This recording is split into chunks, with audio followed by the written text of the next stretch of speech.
she has never killed anyone. In 600 years of Irish record, the Banshee has never laid a hand on a living soul. She does not hunt. She does not curse.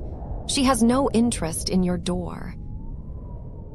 She comes only when someone in your family is already going to die. And she sits out in the dark, and she grieves for them before you have been told. Entry number 4.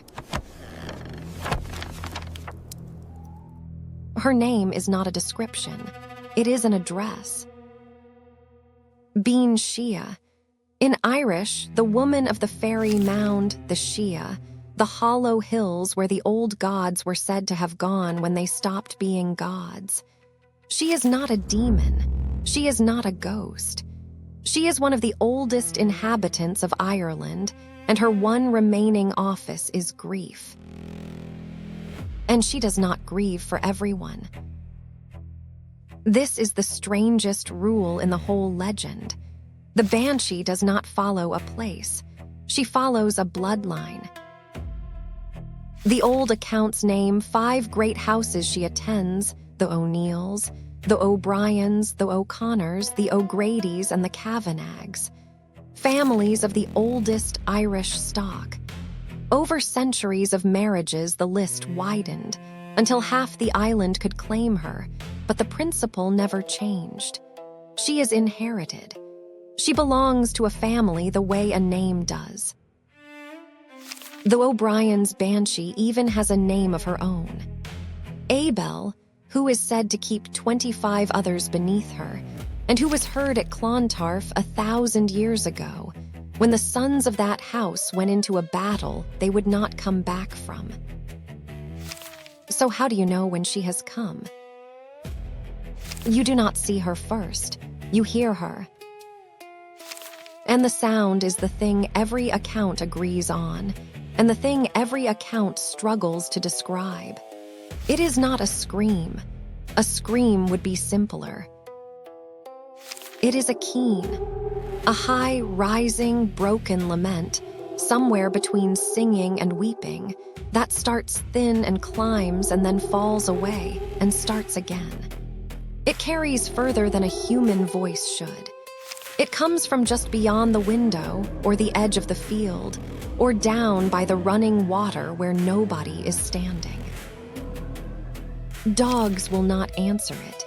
They lie flat and go silent, and that is often how a house first knows. And here is the cruelty. Everyone in the house hears it. It wakes children. It stops conversation. But when the men go out with a lantern, there is never anyone there. If you do see her, the old stories say she takes one of 3 shapes, and which one you get has nothing to do with you. Sometimes a young woman, barefoot in a gray cloak, fair-haired, beautiful, and weeping. Sometimes a matron in white, with a silver comb in her hair. And sometimes an old woman, hunched and shriveled and red-eyed, with a voice that does not match her size. In every version, one detail holds. Her face is never clearly seen. She is turned away, or hooded, or her hair has fallen forward across it, and the accounts that claim otherwise never agree with each other. She sits at water. She sits on a stone wall, and very often she is combing that long hair, slowly, the way a woman does when she is thinking about something else. Which brings us to the one thing the legend actually warns you not to do. If you find a comb lying on the ground in Ireland, on a wall, on a path, on a stone by a stream, you leave it there. A comb on the ground is hers. Pick it up and take it into your house, and you have not stolen an object. You have opened a door and told the thing on the other side of it exactly where you sleep. That is the whole defense. There is no salt for her, no iron, no prayer that turns her back because she has not come to be turned back. She has no interest in harming you. She cannot be bargained with because she wants nothing. She cannot be killed because there is nothing to fight. And the news she carries does not change if you refuse to listen. You cannot stop a message. You can only be the one who has to hear it. So why would an entire people believe in a monster that never hurt anybody? Think back to what she actually does. She sits outside a house where a death is coming, and she wails a lament for someone the family has not begun to mourn yet. That was a real job. For centuries in Ireland, when someone died, the family sent for a Bean Céanta, a keening woman. She came to the house, she stood over the body, and she performed the keeneed, a formal, improvised, terrifying lament, sung and cried and half-shouted in poetry on behalf of everyone in the room who could not do it themselves. She was paid. She was skilled. She was often a stranger. And when she began, the whole townland knew someone was dead. A woman whose arrival meant a death. A woman who wailed outside your walls. A woman nobody in the family actually knew.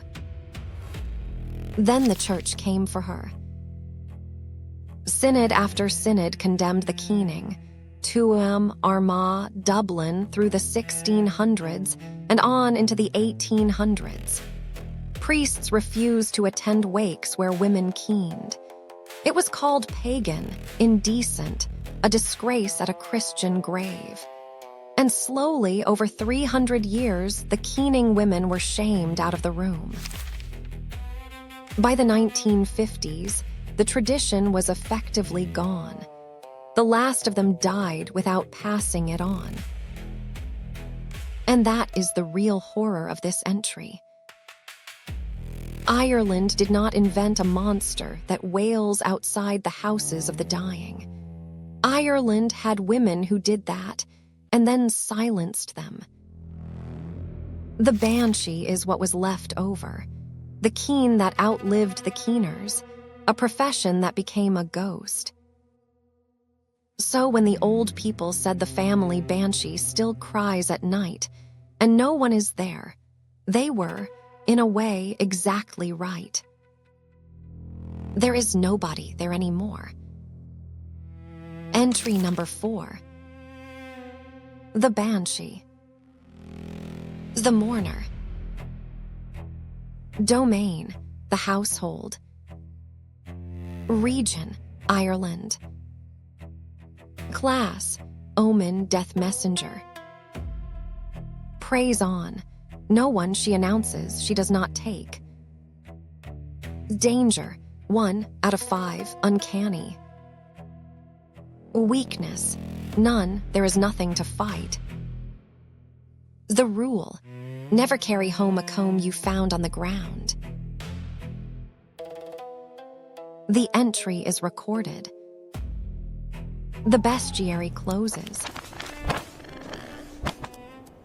But it does not stay closed for long.